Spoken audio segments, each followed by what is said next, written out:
Hello, welcome to another edition of the Pace Report. I'm Brian Pace reporting live here at Jazz at Catano here in New York City. Tonight, debuting lots of selections off his brand new Motema's record release, Hues of a Different Blue. Bassist, composer, and educator Rufus Reid is performing tonight with his trio. And over the last 5 years, he and his trio have really gone back to the rudiments of the dynamic, great jazz trios back in the day. And I'm talking about Ramsey Lewis, Oscar Peterson, Ahmad Jamal, the list goes on and on. His latest CD features the likes of J.D. Allen as well as Freddie Hendrix. And we sat down earlier and we talked about the rudiments of the jazz trio. We talked about how this trio that he has now out front has evolved over the last 5 years. And we also talked about his illustrious career. As you might know, Rufus during the 1970s and 80s backed the legendary Dexter Gordon as well as Eddie Harris and many, many other jazz luminaries. So sit back, relax, and enjoy the sounds of Mr. Rufus Reid and his out front trio live here at Jazz at Catano here on the Pace Report.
Hues of a Different Blue, your second release on Motema Records, and you're stretching out. You got some very special guests on this album. J.D. Allen, a dynamic saxophonist, as well as Freddie Hendrix on trumpet. You're really going back to the roots of the great jazz trios on this recording. Well, yes, particularly with this particular trio. I feel a chemistry that I haven't really had in a very long time with the trio, and I really want to maintain as much of that as possible. And yet, that's why we kind of organized the CD to have the trio kind of an extension from the first CD out front, but with special guests that allowed me to do a duo with Bobby Watson and Toninho Horta, and then and then do a quartet with JD. You know, something that was just and feature each one of the guests in a different way. And so that was the intent, and I was really happy the way it came out. And I don't think it would have been quite the same if we'd have had the septet playing everything. It wouldn't have the same flavor. I don't think it would have the same appeal. And this way we could actually take music that was actually that really truly showcased the guests in addition to the trio, and that was the intent. Rufus, throughout your career, you've really been in the trio / quartet, quintet environment anyway. And how is it musically writing for a trio versus a large ensemble? Well, it's an interesting question. It depends on where the focus of the trio. It can be a piano trio, or it could be a trio with a piano. There's a difference, and in this particular instance, I think it's a trio that we all have. It's a little more equal in terms of, obviously the piano is the orchestra. I mean, it is. It just is. However, they don't. The pianist isn't taking the lead all the time, and we're all having different voices to be able to put this together. And so, writing for that is just really not so much about writing, but just choosing the right material that actually can showcase the music. And then, but I'm very, very adamant about and very cognizant of. It is my group, but I don't solo all the time, and necessarily so. And but I'm soloing all the time as an ensemble player, which is I'm doing things that perhaps I certainly wouldn't do necessarily if I were playing with Hank Jones or Tommy Flanagan, because the role is a little bit different, although it's so similar. I mean, it's a very finite, and having that experience, I know the difference. And but I with this, my voice can weave in and out more freely, and so that's always really a great thing to do. But this particular trio with Steve Allee and Duduka Da Fonseca is a chemistry that we have, and we're really, now we've got 5 years under our belts, and we're going to have to start numbering the music now, because we begin to have so many choices to make. So, but it's really exciting. My new endeavor is jumping from the trio, and then of course the Hues of a Different Blue was the septet. The next endeavor will be my big band music that we just finished recording, and it's music that I got commissioned to write some music inspired by Elizabeth Catlett's sculptures, and I'm thrilled about it. And it's almost finished mixing and mastering, and mid next year will be released with that, and that's going to introduce another side of Rufus Reid that a lot of people don't know about.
doesn't know this about you, but you started off eventually playing trumpet, and then in high school you had an epiphany, a musical epiphany. You wanted to leave that, and you ended up finding your voice on the bass. Well, I mean, in retrospect now, yes, that's true. I had an infatuation with the bass when I was in high school, because every time our little group took a little break, everybody else would go outside and throw balls or make some popcorn or whatever, and I just went over to the bass and started fooling around with it. In retrospect now, I think that was when I really didn't really know I was being enticed, by the sound of that instrument, and it hasn't changed. I enjoy looking at the instrument. It truly has. It's a part of me now, and I don't feel. I mean, I'm being able to compose and do a lot of different things now in my career, but playing is what I do best, and I'm very happy about that, because there are a lot of people who can go their entire lives and not have any inkling of what's happening in their lives. Maybe they make a lot of money or whatever, but I mean it's nothing that has any fruit in it, and for me, I have such satisfaction just playing my instrument, and the older I become, and the people I've played with have encouraged me, empowered me to continue, that I'm on a correct path, whatever that happens to be, and so, but I try to study, I try to listen, and because most people know me, played with Dexter Gordon, played with Stan Getz, played with J.J. Johnson, played with Jack DeJohnette, played with Eddie Harris, and played with Thad Jones and Mel Lewis, and played with Nancy Wilson, and with the exception of Nancy and Jack, they all gone. So what am I going to do? You can't live on your laurels. You have to. You're always. I'm not just talking about music. I mean, anybody. If you got something happening, you got to keep it happening. Otherwise, what's up? So this is what I'm attempting to do. I mean, and this. I've had the great fortune to play with and record with some of the greatest musicians that ever walked the planet. And they're composers, and I was always intrigued about, man, I mean, why did they come up with them? It's some of the slickest stuff, and I've never studied composition, but I buy books. And if you got something I want, I'm gonna check it out, and because once it hits the air, it's free for anybody to get,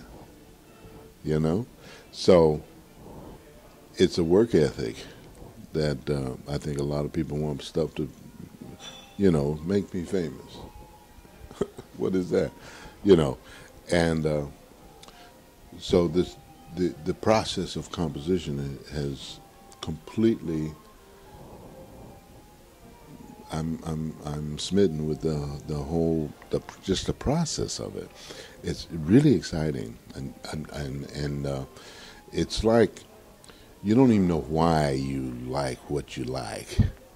I mean, you might, if you were forced to, maybe make a list or something, but it's something that aesthetically makes you do something that everyone else is going over there, but you have to do this over here. And to me, this is what I really feel, for me, the composition has become an evolution of what I'm doing. It's even changed the way I play the bass.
Part of the interview, I ask all the seasoned musicians to reflect on some of the innovators that came on the craft of bass. And I'm going to start with the first name, Ray Brown.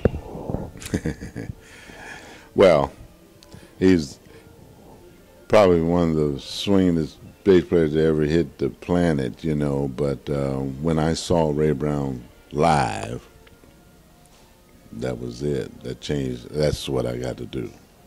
I heard him on recordings, but when I heard him live, I was in Japan, you know, as a trumpet player in the Air Force band. But then I would go down and I'd be playing, and I heard the Oscar Peterson trio. I can't even begin to tell you. I mean, it was so powerful and so clear. You know, everything he did was clear as a bell. You know, the bass is the slowest, lowest instrument, and if it's not played well, it sounds awful. You know, to tell the truth, you know. But Ray Brown, man, sounded like Paganini on the bass. You know, I mean, it was amazing. And he was smiling and having fun, and the stuff that was coming out of the bass was just incredible. And I got a chance to meet him, and he was a gentleman beyond, you can't, I mean,